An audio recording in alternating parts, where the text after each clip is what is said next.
Hello everyone and welcome back to my YouTube channel with another useful and informative video.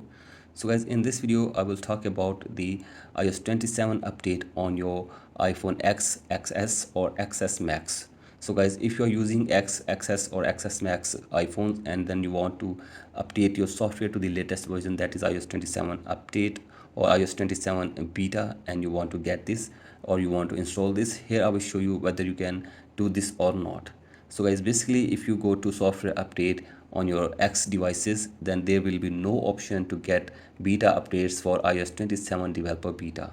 So guys, basically the beta updates that are iOS 27 beta are not showing up on iPhone X, XS or XS Max because these devices are not compatible with iOS 27 beta updates, and there will be no update available for your iPhone X, XS or XS Max.